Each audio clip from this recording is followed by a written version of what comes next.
एक आदमी ने तपता हुआ पत्थर उठाया और पूरी ताकत से उसे लकड़ी के दरवाजे पर लगे छोटे कांच पर दे मारा। 3 लोग लगभग 1 घंटे से सौना रूम में फंसे हुए थे और अंदर का तापमान लगभग 85 डिग्री सेल्सियस तक पहुंच चुका था। आदमी ने अपनी बची हुई सारी ताकत लगा दी और आखिरकार कांच टूट गया। अंदर फंसे लोग तुरंत बाहर की ताजी हवा में गहरी सांस लेने लगे।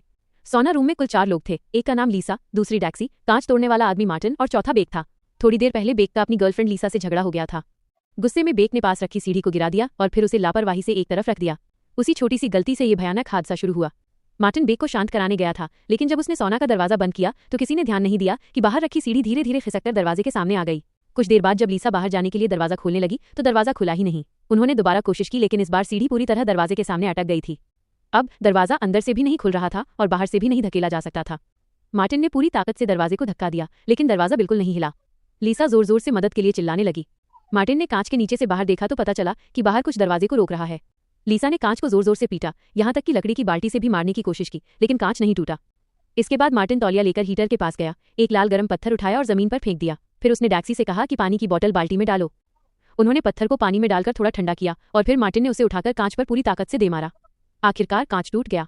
लीसा तुरंत खिड़की की तरफ गई और ताजी हवा लेने लगी, लेकिन मार्टिन ने कहा कि इससे ज्यादा फायदा नहीं होगा, क्योंकि सौना का हीटर तापमान को स्थिर रखने के लिए लगातार गर्म होता रहेगा, यानी तापमान 85 डिग्री सेल्सियस ही बना रहेगा। फिर मार्टिन को एक और तरीका सूझा। उसने एक तौलिए में पत्थर लपेटा और खिड़की से बाहर फेंककर उसे सीढ़ी से बांधने की कोशिश की ताकि सीढ़ी हट सके, लेकिन काफी कोशिशों के बाद भी ये तरीका काम नहीं आया। इसी दौरान लीसा ने ऊपर लगे तापमान नियंत्रक थर्मोस्टेट को देखा और पत्थर से उसे तोड़ने की कोशिश की। मार्टिन ने जोर से उसे रोका और कहा कि अगर थर्मोस्टेट टूट गया तो तापमान और भी ज्यादा बढ़ सकता है। डैक्सी भी लीसा को रोकने आगे आया, लेकिन लीसा बहुत गुस्से में थी। तभी मार्टिन की नजर लाइट बल्ब पर पड़ी और उसके दिमाग में एक खतरनाक योजना आई। उसने बल्ब निकाल दिया, एक चम्मच को तौलिए में लपेटा और पानी से भिगो दिया। मार्टिन को लगा कि बल्ब और हीटर की एक ही बिजली लाइन होगी। अगर वो बल्ब के सॉकेट में शॉर्ट सर्किट कर देगा तो शायद हीटर भी बंद हो जाएगा। उसने चम्मच सॉकेट में डाल दिया। अचानक जोरदार करंट दौड़ा और फ्यूज उड़ गया। मार्टिन जमीन पर गिरकर झटके खाने लगा, लेकिन दुर्भाग्य से बल्ब और हीटर की लाइन अलग थी, इसलिए हीटर बंद नहीं हुआ। अब तीनों फिर से तेज गर्मी में फंसे रहे। करीब 1 घंटे बाद उन्हें बाहर से कुत्ते के भौंकने की आवाज सुनाई दी। शायद सौना का मालिक वापस आ गया था। तीनों ने पूरी ताकत से दरवाजा पीटना शुरू किया और जोर जोर से मदद के लिए चिल्लाने लगे, लेकिन उसी समय आसमान में पटाखे फूट रहे थे, जिससे उनकी आवाज दब गई। बेक भी वहां आया, लेकिन उसने देखा कि सौना की लाइट बंद है। उसे लगा कि तीनों लोग जा चुके हैं, इसलिए वो वापस चला गया। कुत्ता अपने मालिक के पास भागकर गया, जो बाहर पटाखे जला रहा था। कुत्ते के लगातार भौंकने से मालिक को शक हुआ और वो सौना की तरफ जाने लगा, लेकिन तभी बेक ने उसे रोक लिया और कहा कि मार्टिन और बाकी लोग जा चुके हैं। दोनों ये जाने बिना वहां से कार लेकर चले गए, जबकि अंदर तीनों की हालत बेहद खराब हो चुकी थी। अब लीसा ने फिर से थर्मोस्टेट तोड़ने की कोशिश की। डैक्सी उसे रोकने लगा, लेकिन झगड़े के दौरान डैक्सी के हाथ से लीसा बेहोश हो गई। मार्टिन भी अब मानसिक रूप से टूट चुका था। आखिरकार डैक्सी ने पत्थर से थर्मोस्टेट तोड़ दिया, लेकिन जैसे ही वो टूटा, हीटर की गर्मी और भी तेज हो गई। मार्टिन पूरी तरह पागल हो गया और जोर जोर से हंसने लगा। वो उठकर हीटर को जोर से हिलाने लगा और उसे पकड़कर झकझोरने लगा। अचानक गैस पाइप टूट गया।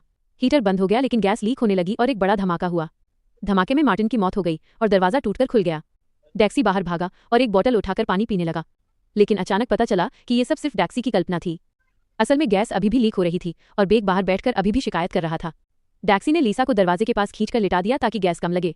अपनी आखिरी ताकत से उसने तौलिया छत से बांधा, लीसा को सहारा दिया और जलते हुए पत्थरों को हटाकर गैस पाइप को बंद कर दिया। इसके बाद वो बेहोश होकर गिर पड़ा। कुछ समय बाद सौना का मालिक वापस आया। उसने दरवाजे के पास पड़ी सीढ़ी देखी और समझ गया कि कुछ गड़बड़ है। तभी दरवाजे पर थकी और पीली पड़ी लीसा दिखाई दी।